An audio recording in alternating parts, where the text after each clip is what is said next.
Welcome to Smash Writing. We are back with another classical monster episode. Today, we are reviewing House of Horrors. I'm Paul. This is Justin. And this movie is only an hour and 6 minutes. So don't expect this to be a long... 7 minutes. Well, so don't expect this to be a long... No, you're right. Hour 6. I'll see. There you go. We're taking too long.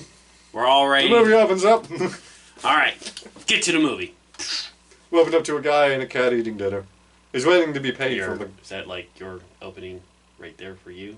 No, you don't have a cat. No, my cat died. I believe it. Damn cat broke the shovel and had to bear it. Well, I have the snake now.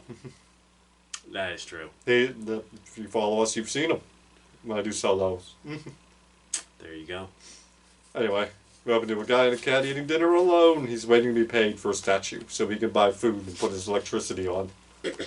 But that goes sideways whenever the guy Samuels showed up with our critic who starts bad-mouthing the statue and doesn't think he should pay. This pisses off the guy, Marcel, I believe Marcel. Mm-hmm. And he chases him out with a knife. It's like, you could talk, you need that money. You have no food for your animal. But this sends him on a long walk, and he's contemplating jumping off a bridge when he sees something that they call the Neanderthal man on the riverbank, and he saves his life, and he brings him home. Which they named him the Creep. Or Creeper. Yeah. But he tells the Creeper, you're my friend, and that cheers up him. And he wants to make a statue, a figurine of him, and in return he can stay and live there. And first day goes, and everything's looking alright, and at the end of the day, the Creeper goes off and he strangles a woman. Creeper does what a creeper does. Yeah, I mean, what can you say? This matches a murder from earlier, and the cops thought he was dead, but he's obviously not. And back home, the sculptor tells him about a critic who cost him money. And so the Creeper goes out to go after the critic. We see the critic, and he follows this woman. I don't know how he knew to follow her. But he follows this woman into the office and everything. He's That's waiting true, outside. because he never got a picture, or Yeah.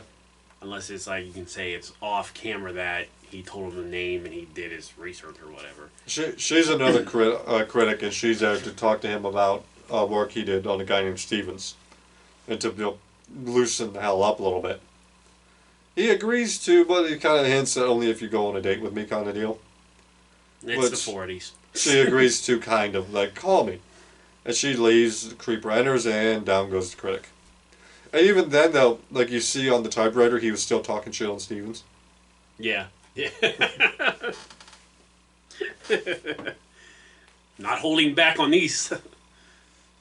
But this obviously cheers up Marcel, but this brings in the cops, who suspect Stevens, being that even on the typewriter he's still talking shit about Stevens.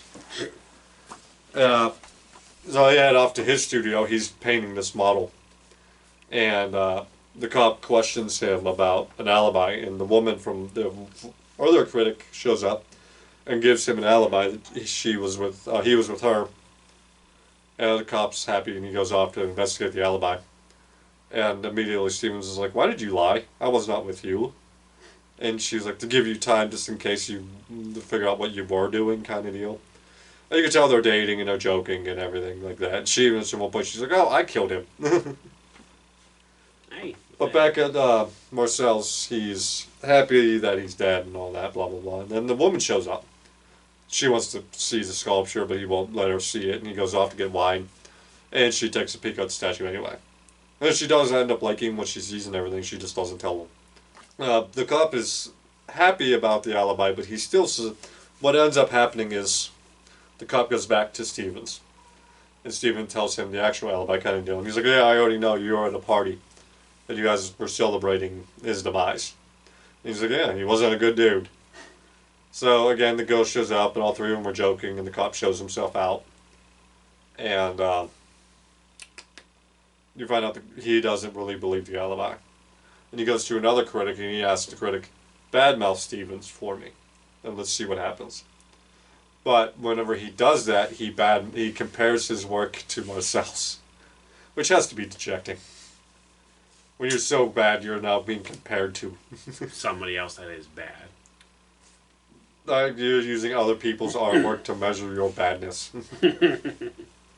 Which, again, pisses off Marcel and sends the Creeper after this critic now. And it works out perfectly because Stevens goes to his office too to try to find out, like, what are you doing? I thought we were cool. And he actually attacks him. The cops show up, the cops intervene and everything. And the guy goes to get a drink while everyone is in the living room. And the Creeper takes him out while everyone's in the living room. Which, clears Stevens, obviously. Obviously. So now everyone's starting to look out. And the blonde goes back to Marcel's. I keep calling her blonde. I have no idea if she actually is blonde. It looks blonde. Yeah, it's a black and white film, so yeah, it's a bright, so yeah, I would say she's blonde. She goes back to keep talking to Marcel's a little bit about his project, and she steals a sketch he made of Creeper and takes it with him to her office, and other people recognize the picture as the guy they're looking for these crimes. She doesn't know that, though, and she takes the picture to take it back to him. Meanwhile, what was it? The Creeper is sent to go deal with Stevens because she's worried that she'll show the picture to Stevens and he'll recognize him. But Stevens is left to meet the woman at her office. And the only one there is the model who's waiting for the cop to show up to take her out. So he ends up taking out the model. And this sends the cop after Stevens, and he goes to the model's office. This was so confusing. There's so many moving goddamn parts here. In the end, all three of them besiege Marcel's house. But the Creeper had taken out Marcel's already because Marcel's talks about the Creeper like he's going to get all the blame for this and Marcel's will get off scot-clean, which pisses him off, and he takes out the Creeper. But he does go after the woman, and the cop takes out the Creeper first. And the movie ends happily ever after. God damn, that ending is wild.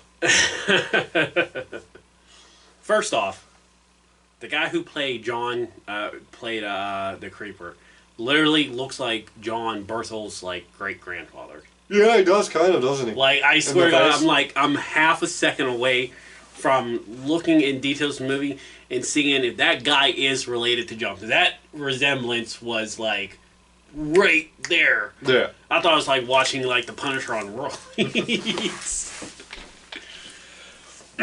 That ending is wild because there is a good reason for everyone showing up, but it's just weirdly, clunkily put together. Yeah.